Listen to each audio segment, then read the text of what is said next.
the one thing you don't want to do is try to shame her. Because that's not gonna. Because when you shame her, she's not gonna move. She's just gonna close herself off. Yeah, she's not gonna move. I love everything you said. That's nail on the head.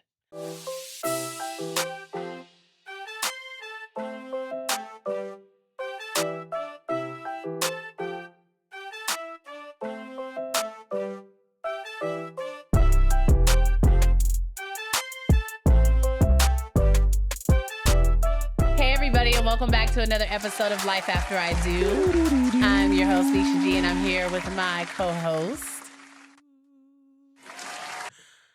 Your former husband. Oh! And Molito. Hey, Booski. Hi, former husband. Former husband. Why? Tell the people why you will now be referred to as my former husband. Because you want to be the man around here. Oh, my gosh. I don't want to be the man around here. And since I don't want to be in the same sex relationship. Right. Bye, DeMille. You're so ridiculous.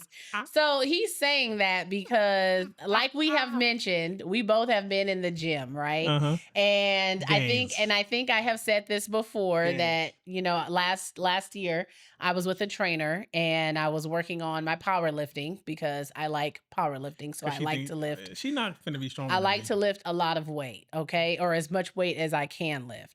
And so my husband and I have recently been back in the gym and you've been doing amaze balls. I've been going harder than you. Yes. I wouldn't say that, but you've been doing really, really well. No, you probably have been going harder than me. I'll admit. But you've been doing really good. You've been doing good too. Thank you. But you've been doing really, really good and you're looking amazing. But anyway, he says I'm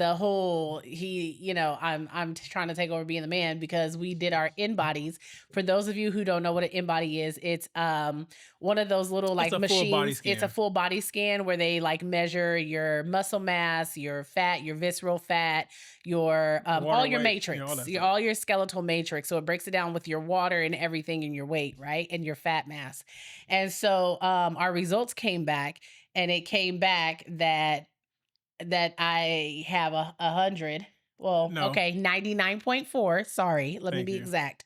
I'm 99.4. What is it? Percent? Do they break it down? It's like a what is it? For mass? No, yeah, 99.4 pounds of muscle yes, mass. Of skeletal muscle mass. Yes, I'm 99.4. Which is crazy because you're short. I'm 99.4 skeletal muscle mass. So for my age and my height, I carry quite a bit of muscle. My numbers were high too. And his numbers were high too. He was in the 90s. 94.6. 94 point. So if she want to be the man, oh my gosh. So he tells me this morning, Kainisha, you cannot be stronger than me. Nope. I refuse to let you be stronger than me. I refuse. I don't even want to be in all fairness, I don't even want to be a power lifter, but now I got to be. Oh gosh. Okay. Now that's ridiculous. Now Maurice. I gotta be. You're not even interested in the sport. I'm not. But you're not gonna be stronger than me. Now I got you. But when the guy did no more cutting weight. I don't think he was expecting it. Straight. I'm doing straight strength training. I'm not trying to cut weight no more. Well, see, I'm about to go the opposite direction though. I'm not trying to lose another pound. I'm trying to do nothing but gain muscle. I'm about to double my carb intake. Oh my gosh. I'm about to double my protein intake. I'm about to double my calorie intake. You hear him? I'm about to consume food to feed your muscles. Like I'm training for Miss Olympia. I can't. And now I'm finna push hard. In all fairness, though, I'm just playing. I'm not doing that. I think another contributing factor to that also is because you have a uterus that's more muscle. That has nothing. You have more. You have extra organs that require muscle. Here we go with that I don't have. Okay. Because there's no muscle in my scrotum sac. There's no muscle there. It's just wasted space that's probably just got fat around it. You know what I mean? And obviously your uterus is larger than my member. So oh my. So whatever you have to do to ease your mind. Because then you got plus your fallopian tubes. Oh my gosh. Those are probably muscle too. So Bruce, that's literally not how that works. I don't know. That's literally not how that works. I don't know how it works. I just know I'll be in there. Right. But you're doing great. And you have a good amount of muscle. But he was really surprised. He was really surprised when he printed my. I'm still stronger. It don't matter because I'm still stronger. You are. I'm stronger than you, and I will always be stronger than you. You will always be stronger. And the day that you're stronger than me, I'm just gonna shoot you. Wow, I'm happy I got that recorded though. Yeah, record it. I'm happy that's like on tape. You're gonna start getting random injuries, so you can't lift no more. That is.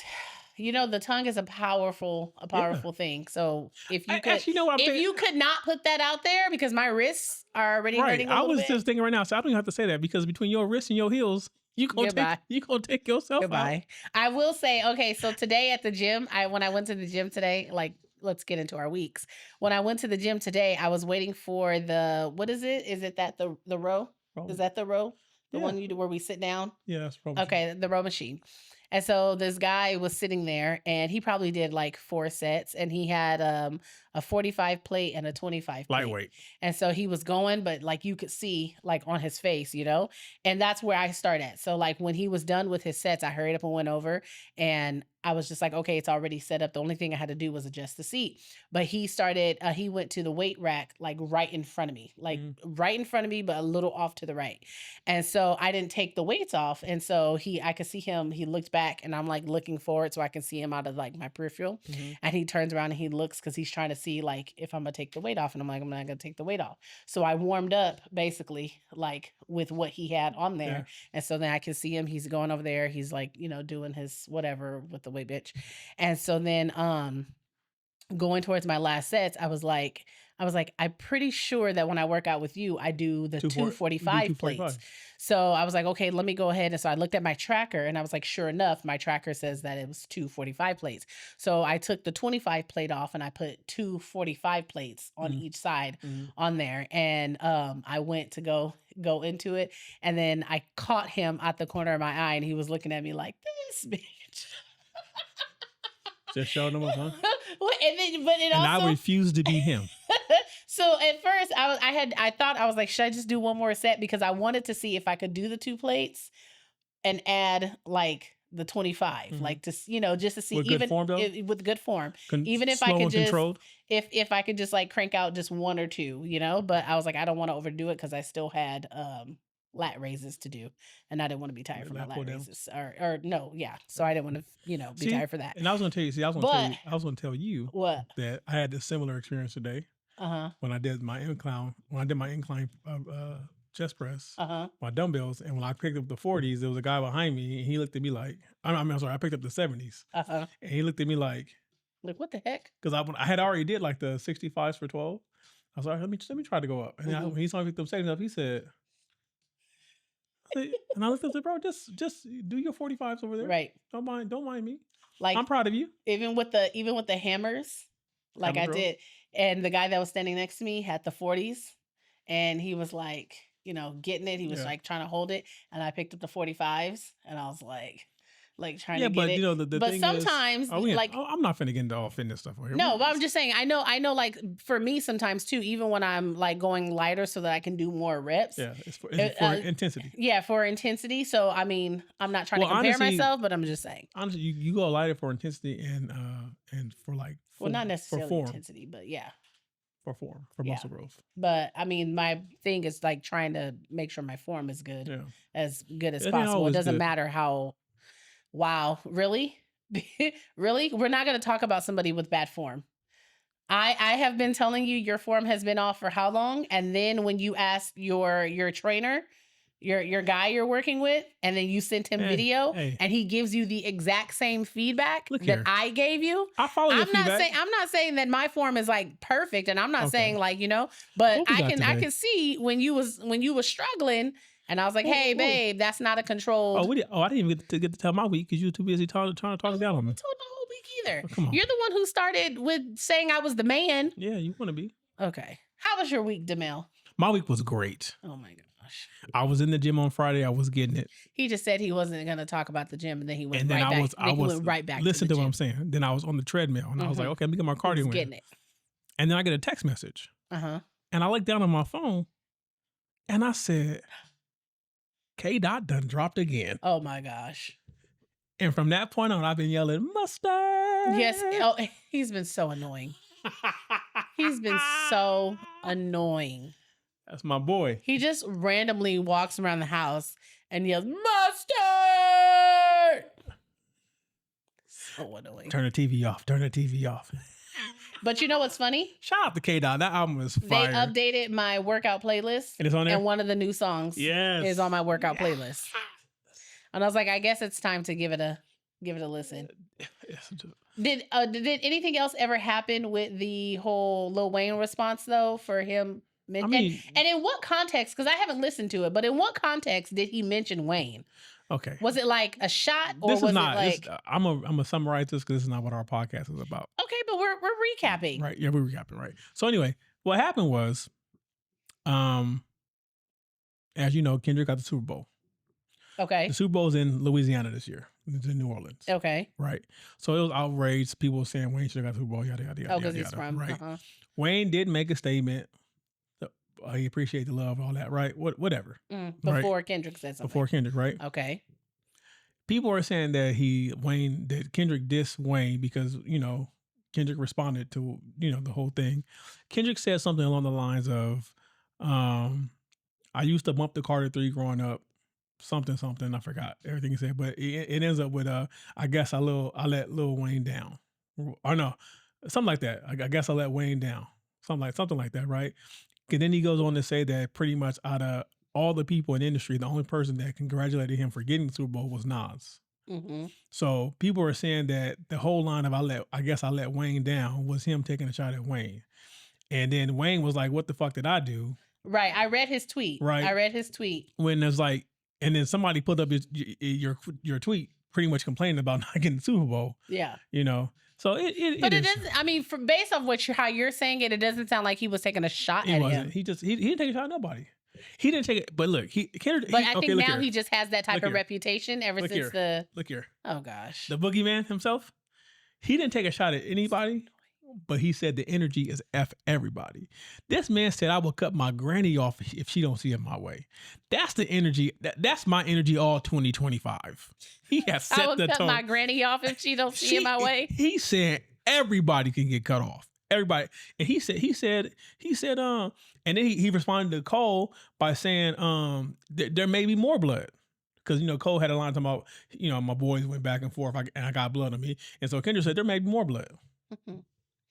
And then Drake over here acting like he's not bothered, where he's clearly bothered because he's balding. By Maurice. He's bothered. He's clearly bothered because he's balding. He's balding. No, I don't think so. And to announce a tour that starts the same day as the Super Bowl, and then you're going to name the tour I Need a Max Win? Wow. Diabolical. Tell me you stressed without telling me you stressed out. Because I'll have to listen to it. I haven't really listened. He ain't been bringing in money like he used to. Oh, he's still getting paid. Don't think that he But here's isn't. the thing. This stuff is so that they can get paid. This keeps y'all entertained and it keeps them paid. Look here. Drake has not been able to put out music the way he normally puts out music. Oh, goodness. Drake. He ain't struggling, though. He ain't struggling, but he hurting. I don't think so. Drake is signed to a lot of people. He got a lot of bills to pay. I still don't think he's hurting. What we got today, So, as you know, the beginning of the month. This is the end of the month. Happy Thanksgiving to everybody. Happy Thanksgiving to everybody, yeah. I mean, you guys only hear this the day before Thanksgiving. Yeah. By the time you hear this, I will be preparing to put myself in a food coma because I only do it twice a year. I can't. But yeah, so it's one of our favorite episodes. What is that? It's an Our 2 cents. Our 2 cents. Our 2 cents. Our 2 cents. Our 2 cents. Okay. Don't have me to get to singing and get a whole record deal. If you do, I'll get paid. Don't do that. You get a record deal. If you get a record deal, you can be pregnant the month after you sign it. Wow. Then I'm gonna take the kids and get my awards. Okay. Goodbye. Anywho, yeah. So it is a Our 2 cents episode. Yeah. So let the entertainment begin. Are they now? I haven't heard any of these today. No, you haven't. You got something? Let me see. You got what you eat? I don't know. My beard has been tracking everything. Your beard traps everything. It likes to hold on to things for later. You got it. It's good. Especially like the protein shakes. It's just bother. Anyway, yeah. So I haven't heard anything. These will all be blind reactions by me, which most of my reactions are blind. And some of them are blind to me too. Sometimes it's just like the header kind of gets me, and then I'd be like, okay, yeah. Okay, so you ready? Let's hop into our 2 cents. All right, here we go. Am I the asshole for telling my wife that I will not cover her expenses if she quits her job? Not at all. I'm 36 and I've been married to my wife who's 34 for 5 years, and we have a 3-year-old son together. My wife finished med school and residency program, and she has been a neurology specialist for 4 years. I have a management job that pays well, but my wife gets paid about 30% more than I do. Despite the pay gap, almost all of our son's expenses are covered by me, and the bills are split evenly. Recently, my wife came up to me and talked about how she feels like she spent most of her adult life working on her career and has always been stressed by the workload that she now has, and she feels like she should get the fruits of her labor. Therefore, she wants to stop working for 5 years and spend her savings traveling, hiking, partying, and buying herself expensive things, etc. I asked her if she has enough in savings to cover her half of the bills, and she said she doesn't intend to cover any bills and will use her savings on herself. So she's basically asking me to cover all of our bills and our son's expenses while she spends her money on entertainment. I told her that if she did that I would be left with 0 savings every month and basically living from paycheck to paycheck. She says she sees no problem in that and that I can work overtime if I need to. I was shocked by her answer. It made me question if she ever cared about me. She basically has no problem making me struggle while she uses her money for entertainment. So I told her that whether she stops working or not, it is her decision, but I will not cover her half of the bills. I won't burn myself covering the expenses of someone with a high-paying job while she entertains herself because I believe that is extremely unfair towards me. I reminded her that I have been covering all of our son's expenses and half the bills despite the pay gap. So I have already been saving less, and now she wants to drain my savings and have me burn myself up so that she can entertain herself. Absolutely not. Now she is angry and ranting about how I don't appreciate her and the hard work she has been doing all her life. So, am I the asshole? No, she's selfish. Ooh. She's being very selfish. I think her approach to it is very selfish. I feel like I can understand what she's trying to say, but yes, I'm gonna have to agree. The approach is very selfish. I get what she's saying. She's saying is that she's devoted the greater part of her adult life to pursuing to be a doctor, which most doctors do. Exactly, but you also knew what was ahead of you before you signed up for it. And now she's probably gotten to the point to where she feels like she didn't experience enough life in her 20s because she was so focused on her studies. And now here we are going into our 40s. But now you're 34 with a 3-year-old and you want to abandon your family to travel and do fun things. That's very irresponsible. Now let's flip that. Let's say if he came to you and he said, hey, you know what? I want to stop working and just, I want to tour the country, go to Europe, have fun. And your paychecks can cover everything. And I want you to pay everything. Yeah. Had he throw that in your lap, you'd say absolutely not. Right. You would tell him to man up and suck it up. Yeah. But you want him to be sympathetic to your needs when you're not being sympathetic to the family needs. And this is the issue that I have with this. I feel like she's not, while she's part of the family unit, she's not for the family unit. In this instance, it's very selfish because if she's willing to let you go into debt and to stress yourself out, burn yourself out so that she can obtain a level of happiness, it's not worth it. She's willing to sacrifice her happy. She's willing to sacrifice her family to attain what she thinks will make her happy. Mm-hmm. And she's not the one. And in my opinion, when she goes out there and does that, she's going to miss what she had at home. Yeah. I think maybe it possibly could be something like she's a neural specialist or something. She possibly just needs a damn break.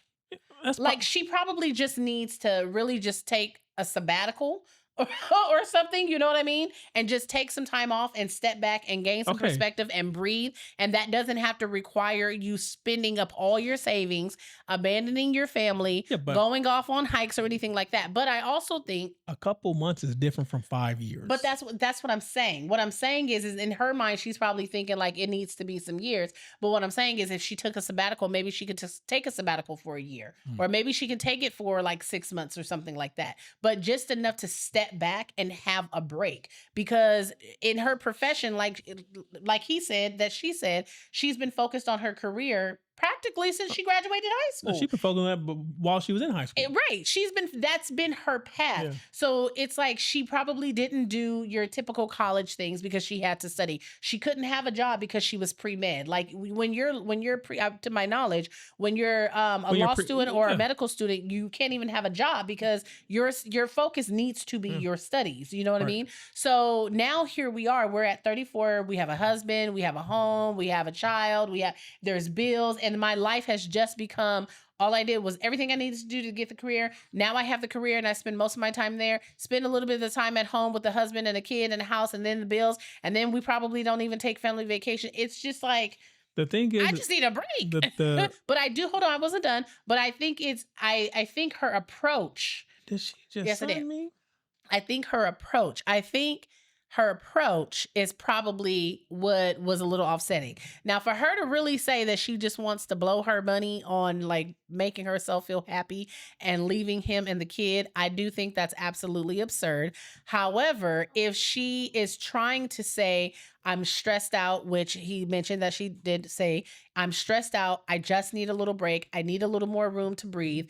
Can we come up with a game plan to where the bills can get taken care of? I can take a little bit out of my savings for myself and I can go off and I can do this. If I take a year off from work, can we carve out some time where we can take like a week long or 2 week long vacation? Or I just need to take a week off like by myself and go do the things that I need to do to re-energize me and focus on me and then come right on back. But it doesn't have to be something as drastic as you basically saying, F the household and I'm going to take me and all my money and go spend it. Like I said, a couple months is different from 5 years. And that's what, yes, I understand that. And I think if she would have packaged it, like we're talking about last episode, packaging it the way you said it, right? And she would have said, hey, can I just have a couple months to myself?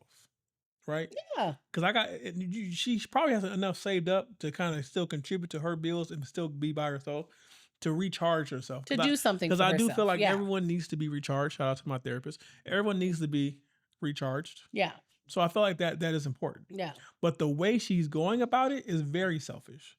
Because to your point, while she was in med school, he was there paying for most likely. Feeding you, housing you. I mean, most likely. Okay, they've been together. Because she might have had parents. Right. She might have had a trust fund. He was we there. don't know. Right, but he was there. Yeah. So you didn't go through that alone. Right. Right. So this is a decision that you shouldn't be able to make on yourself. And this also, this is a decision that's going to greatly impact the family. Mm-hmm. Because what if he all of a sudden, what if he comes to you with this scenario and says, hey, you know what? I know I have this management job, but it's really not my passion. My passion is I want to be a painter. Whatever. And you make 30% more than I do. Right. So you make more than I do. So you make more than I do. So I can take this pay cut and we can still have a pretty good life and I can have my passion. Yeah. You wouldn't be willing to do that because now that's put more responsibility on your plate. Right. You literally came to your husband with a situation to dump all of your agreed upon responsibility on him, and he's just supposed to be okay with that. Yeah. That's entitlement. Without having an actual conversation. That's entitlement and that's selfishness. Yeah. Yeah. She's the asshole. Okay. Agreed. All right, here we go. Am I the asshole for continuing to wear makeup and dress in my normal style around a friend who thinks her husband has a crush on me? No, you're not an asshole for that. That's her problem. That's her problem. My 29-year-old female friend, 31, I'm 29, friend's 31. She's told me that her husband, who's 35, has a crush on me and has recently told her that he fantasizes over me. This already makes me feel very awkward, but now she has asked if I can stop wearing makeup and wear more baggy clothes around him. Oh, she ain't got no titties. Bye. We went out for dinner last night at a reasonably expensive restaurant with a few others, seven of us in total. And she texted me that when I got home saying she was angry at me for quote unquote looking hot after she asked me not to wear any makeup. She's my friend and I want to do the right thing, but there's nothing I could wear that is baggy that would have suited the restaurant that we were in, which was a Michelin star restaurant. Oh, My okay. style is very conservative, and I was wearing a very average dress with heels. I've written out several responses, ranging from an apology to being quite rude, but wanted to sense check my thoughts here before I go back to her. I don't want to make life difficult for her, but what she's asking for me feels unreasonable.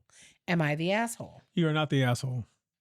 You are not responsible for her self-confidence. And if she has a problem with the way her husband is oogling you, she should address that with her husband, or maybe she shouldn't bring her husband around you. You live your life, you stay beautiful, you stay sexy, you wear them heels, and you keep them things out. Okay, so there was like a little edit to it. She had said that the husband had commented on one of her posts and also liked one of her pictures. One of her pictures. Okay, again, all you can do at this point is that you can either block her. You can block her husband and be nice, or she can have this conversation with her husband, because her problem is not with you. Right. Her problem is with her husband. And it's making her feel insecure. Right. So if her husband, she needs to address the issue with her husband. If her husband is fantasizing about you, it's affecting her self-esteem.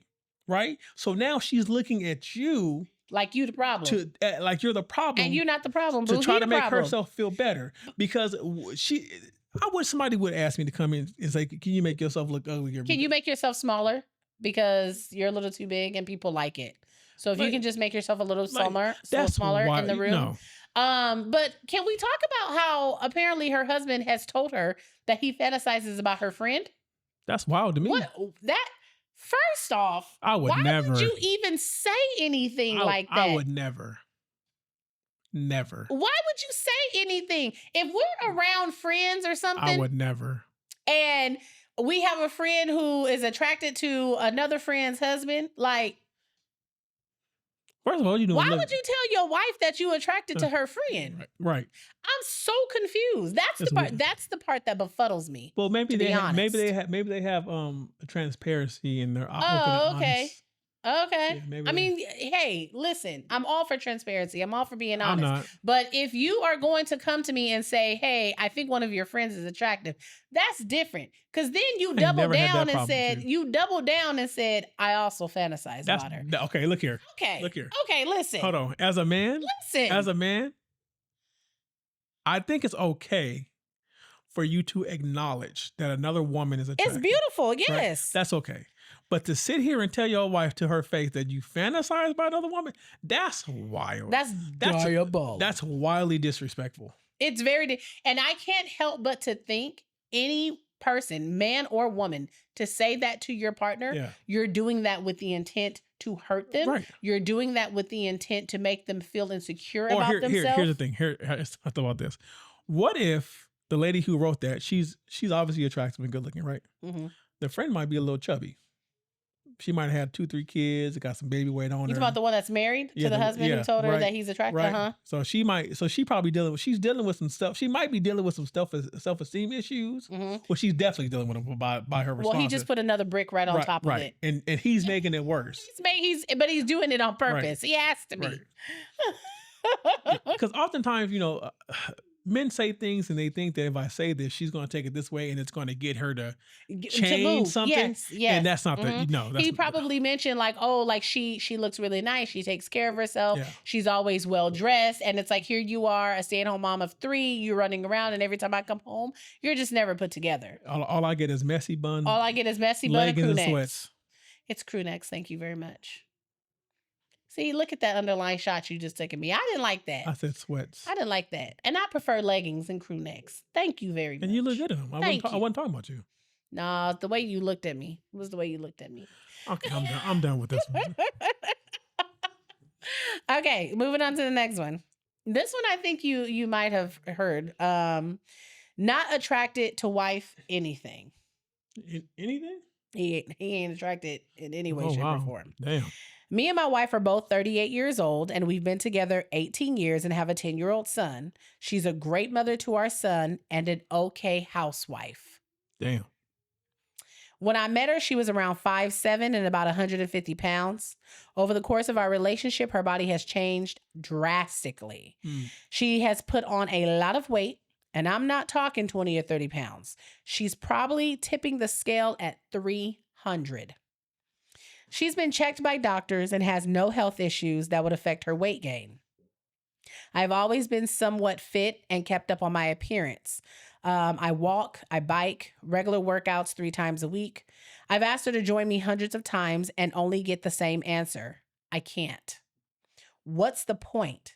She shows no interest at all, and I'm really starting to be worried about her long-term health. I have stuck with her through it all, but it's gotten to a point where I'm no longer attracted to her. She shows no signs of wanting to lose weight or get healthy. I'm actually considering leaving her. I feel awful about it, but I need physical and sexual attraction in my life. I guess what it comes down to is just my son, and that's why I stay. You told this woman that you would love, honor, and cherish her in sickness and in health. Bear the weight. I mean, you're not wrong. You shouldn't leave her. You shouldn't, because like we always say, people are going to evolve. And right? they're going to change. And here's the thing. Your son is 10, right? Yeah. What is it, 10? 10. You don't know what type of pregnancy she had. She may have had postpartum. You don't know what that was never taken care of. Never taken care of. You don't know what that. You don't know what the pregnancy did to her physically or mentally, right? So she could have mental blocks that she just don't see. And also it could be that maybe the way that you're engaging with her and asking her to get fit is counterproductive to what you're trying to see. Like, he's not being encouraging, he's being judgy. Right. And so here's the thing. It's like maybe you don't ask her to go to the gym, don't ask her to walk. You just start planning things that's going to require her to be physical. Mm-hmm. So plan, take her to a winery tour. Right. You know what I'm saying? There's things that take her to an amusement park. You're going to have to walk around an amusement park. Yeah. Take her to things where she's going to have to be active, right? And not only that, talk to her and see how she's doing mentally. Yeah. Right? You're focusing too much. I feel like you're focusing too much on the physical. While I can understand that you may not be attracted to her because she doesn't have the appearance of what she had when you guys met, when you fell in love with her. I understand that. But you should also understand that over time, those things change. Mm-hmm. And there may become a time in your life where you're not the quote unquote fit person you see yourself to be. Right. So I don't think her weight gain should be a reason why you leave. I think you need to sit down with her, have a open, honest conversation, express your concerns, and maybe approach the situation differently. Make the getting back in shape fun. Make it healthy. Find the healthy alternatives in like food that still tastes good. Like there's other ways to go about it. The one thing you don't want to do is try to shame her. Because because when you shame her, she's not gonna move. She's just gonna close herself off. Yeah, she's not gonna move. I love everything you said. That's nail on the head. Nail on the head. I think especially when it comes to losing weight, we just had this conversation, and this is in no way, shape, or form an excuse at all. But we just had the conversation about the differences between men and women and losing weight and how weight, fluctuates for women and how men fluctuates. Because your hormones is crazy. I mean, wild, diabolical. As a man, if you just research what a woman's body goes through and just in the form of hormonal changes, you'll give them credit. I'm just saying. That is wild. I'm just saying it's a lot. Like, and I appreciate for him doing his own digging and not just continuously taking my word for it, because he really didn't believe me when I told him. I was like, I legit really get like one good week out of the month, like 1 to 2, maybe 2 good weeks out of the month, and then the other 2 weeks Diabolical. So he's looking at it from the approach, well, I can get up and I can work out 3 days a week. I can hike, I can bike, I can, you know what I mean? For him, it's just like, it's a no brainer. I've been doing this for years. But if that's also hasn't been her norm, she's not just going to get up all of a sudden and start biking and hiking and working out 3 days a week. I didn't even think about that, babe. If she wasn't in the gym when y'all met. Like, okay, you met her and she was 150 pounds, but what if she was just naturally at that size during that time? Yeah. That was just her natural size at that time. Mm-hmm. That doesn't mean she was working to maintain 150 pounds. She just so happened to be 150 pounds when you met her. Right. But she's never had an active lifestyle. And we all know the older we get, things start slowing down. Everything, like the same things that you used to eat react totally different to your body than it did when you were in your 20s to compare when you're in your 30s and in your 40s and so on and so forth. So there's that. The other thing you had mentioned is like, the kid and the postpartum and things. One thing that I really hate when I hear people say like, she didn't lose weight, or I'm still carrying around the same weight from after when I gave birth, but your kid is 10. Okay, but if there was medical issues that were not addressed at that time, they could still have lingering effects. Now, I know he said that she doesn't have any health concerns or health problems right now. Physically, that he could probably see. That's why I said mentally. But like you mentioned with the postpartum, we don't know what the long-term effects of that was. Mm-hmm. We don't have all of the information, right? Now, with all that being said. Oh, yeah, sorry. With all that being said, I do, however, think that you also do have a responsibility to be attractive for your partner. For your partner, yes, right. Now, I'm not saying, if he's saying that she's like 300, but when he met her, she was 150. 150 may not be her healthy weight body type at 38, like maybe her being 180 or hell, I don't know, 200. We don't know what her body type is or whatever she requires or whatever, but 150 may not be what would be healthy for her right now. 150 not at even 38, healthy. It may not be sustainable. It may not be sustainable. 150 at 38 is not going to look the same like it did when you met her. How long did he say they were together? Like 10 years or something like that. It's not going to look the same. It's not going to be the same, right? It sounds like he's just mainly focused just on the weight. Yeah. I know he mentioned that he's concerned with her long-term health. Mm-hmm. But he's really just concerned with the way the weight looks on her, and he's not attracted. And I do want to say, I don't want this to sound mean, but if he's not attracted to her, he's not necessarily wrong for feeling like he's not attracted. He's not wrong for feeling like he's not attracted to her if that's not the body that he's attracted to. Right. But I do think if it is something that is impacting the marriage, that she also has to start addressing it in some way, shape, or form. Right. Like whether even if you're just showing good faith to go on a walk with him. You know what I'm saying? Like if you don't have no intentions of getting back down to 150 and his biggest concern is that you're not even trying, I'll go on a walk with you twice a week. Yeah. You know what I'm saying? Here's another thing I was thinking. Again, like you're saying, like he said that she's been looked at, right? Mm-hmm. And there's no significant health issues. Mm-hmm. But my thing is that you don't have a baseline, right? You don't have you don't have a baseline of what her numbers were prior to the weight. So you can't really, you just know the weight change, right? We don't know what the factors are. Like I said, and it could be, you could be over here being the most fit and shape person, and then but that don't mean you healthy. That not only that don't mean healthy, it also means that you may not be aware of how you're interacting with your wife. Mm-hmm. You may not be aware of the damage or the conflict you're causing within her by your choice of words. by your demeanor. Because she knows, she knows that you don't like the way she looks. Right. But you're thinking that because she knows that you don't like the way she looks, and then when you say things like, you don't even try, like just go for a walk, take a hike or something like that, you think it would have the effect on someone to say, you know what, I'm going to get in the gym. But it literally does the opposite. Like I just said about the last one. A lot of times as men, you say things expecting your woman to move a certain way, and it does not go the way you want it to go, right?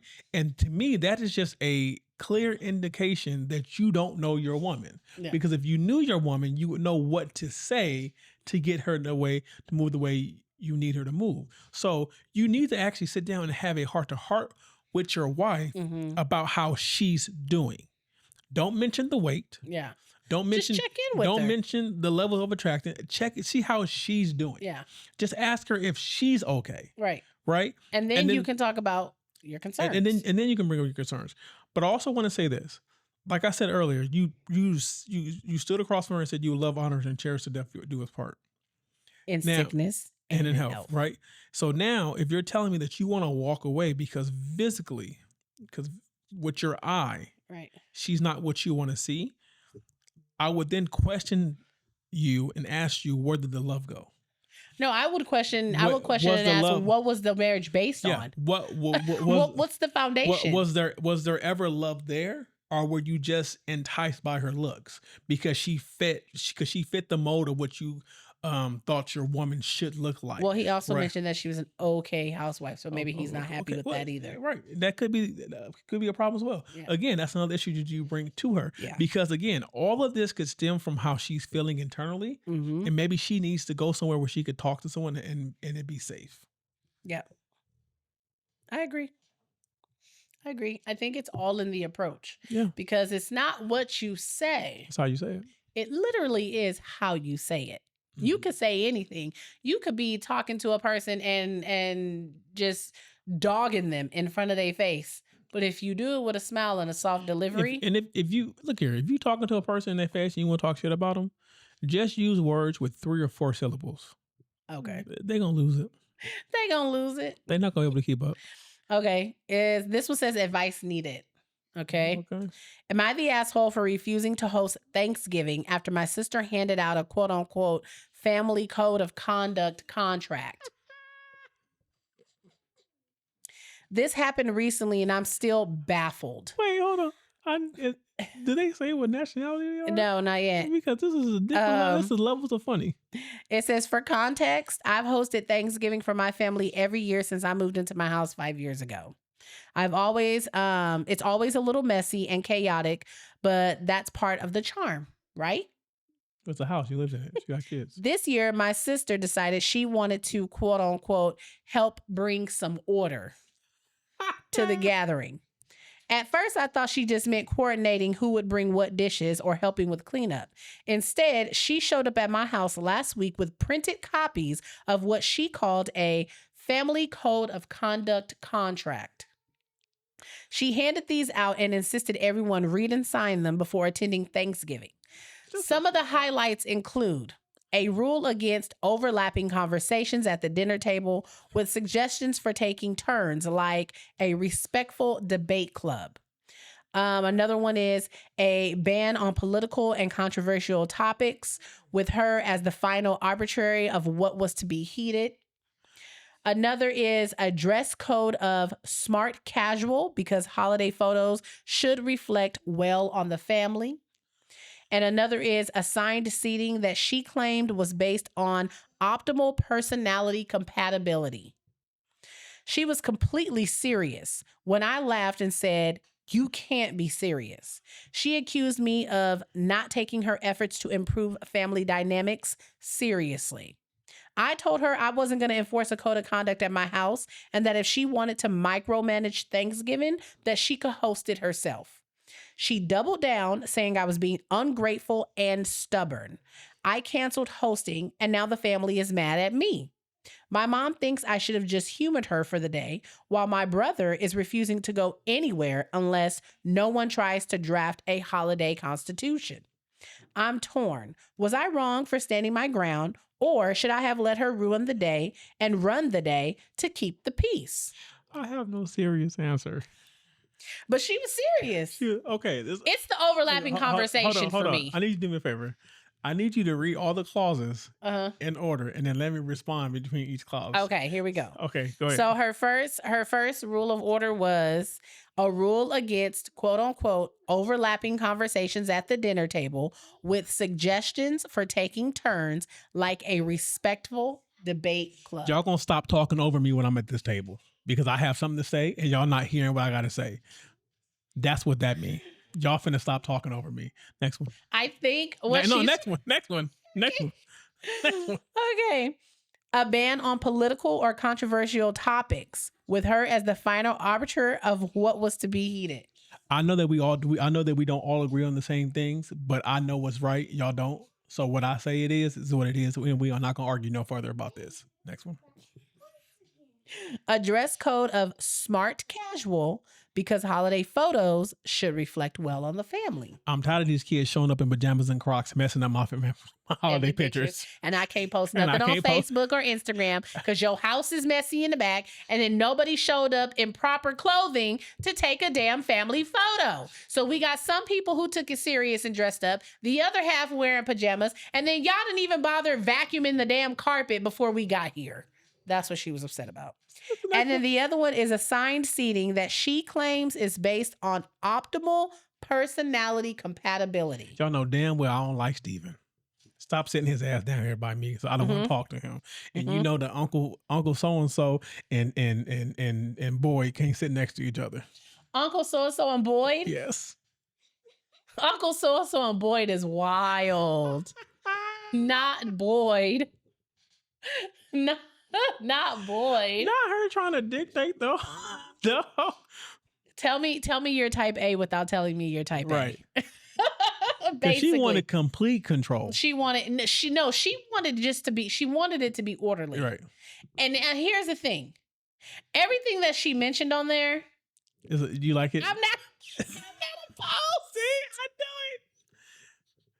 It's giving Karen. I'm not opposed to it at all. It's giving Karen. Because listen, the only thing I can think of. It's giving Karen. Listen, at the table, right? When we're all sitting down, we're all having food. But most people eating. sit next to who they want to sit next to anyway. That's true too. The only thing I would say is that doesn't necessarily get on my nerves, but kind of does get on my nerves, is when everyone's having multiple conversations at once and we're all at the dinner table. But that's also a part of the fun about having family. Right. Like everything is loud. Like when your family came down, it was your family. My mom and them came down. Our house was...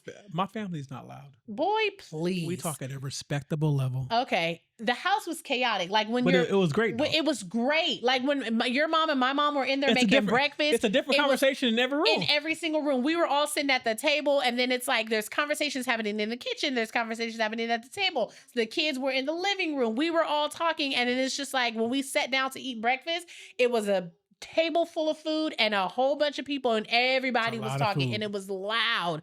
So we could have felt elementary school though. Right, but it was like that was what was fun. Yeah. It was fun because we were all together, we were laughing, we were having a good Nancy time. Over here did order. Okay, I need order. But maybe she said that because we don't know what type of family she got. Maybe she got a family that get hype. Maybe she got a family, that's why she was like the political conversations. No. We not finna do that because that's just gonna ruin family dinner. So I'm gonna be the person that's in charge, and I'm gonna let y'all know what's appropriate to speak about at the dinner table and what's inappropriate to speak about at the dinner table. That's wild. Okay? This is Thanksgiving. All right? But she's not giving. She's giving. She gave them a code of conduct contract. It's giving, Karen. It's giving that she cares deeply it's giving, for her let family. Me talk to the manager. She cares deeply. It's giving, I'm going to call the authorities. You're not going to talk about my friend. You're not going to talk about my friend. She just wanted a little bit of order. That's it. Are we going to really get on her for wanting a little bit of order? Yes, we are. She wanted order in the court. Okay. Order at the dinner table. Okay, well, that's it. She's not Judge Mathis or Judy. Shut up. She's not Judge Mathis or Judy. But I'm with old girl though. If you got all these stipulations, then you host it at your house. You host it. Yeah, because that's why that is kind of wild coming into somebody else's house and then it's clear and making that claim. And then it's clear to me at least that the family don't want to go to her house. That's why the mom mad that she canceled. And the brother talking about, I ain't going nowhere. Where there's a contract that has to be signed. No, he said Constitution. Nice. He said, I ain't doing it, bro. So I can find somewhere else to eat turkey. I don't care nothing about your bylaws or tri-laws or whatever you want to call them. He said, we're not doing that. We ain't doing it. We're not doing that. It's not for me, my boy. We're not going to do that. My boy. We're not going to do that. Shout out to my Eagles. I know that was random. But yeah, that was a good one. That was a good one. That was crazy. That was I mean, but I can still understand where she's coming from. Don't get me wrong. I can, you know me. I can understand where she's coming from. You got Karen tendencies. I don't have Karen tendencies. Stop saying that. Or should I say Ken There's somebody out there whose name is Karen. Should I say Ken? Yeah, because you're a good man. Okay. We're back to this again. There's a lot of people out there named Karen that don't like well, it's fine. It's a lot of Shaniquas out here that don't like being assumed that they're ghetto because they're named Shaniqua either. So you Karen's gonna live with it. Yeah, right. Shaniqua. It's a lot of Felicias that's tired too. But they're gonna live with it. Felicia's diabolical. Bye, Felicia. Diabolical. Karen. The Karens and the Kens. Right. The Sambos. Okay. The Uncle Toms. All right. This has been another episode of Life After I Do. If you're not doing so already, you know what the next step is. Follow us on all of our social media platforms at Life After I Do Podcast on TikTok, Instagram, YouTube. I'm missing one. Facebook. Like and follow us. Always forget OnlyPans. OnlyPans when it comes around. Life After I Do Podcast. Don't forget, guys, you can write into us at lifeafteridopodcast@gmail.com if you are looking for a little bit of advice, you want our opinion on something, or just to send us a message to say hi or anything. Follow us on all of our digital streaming platforms. Until next time. But until next time. Peace, Boskies. Boskies. Peace.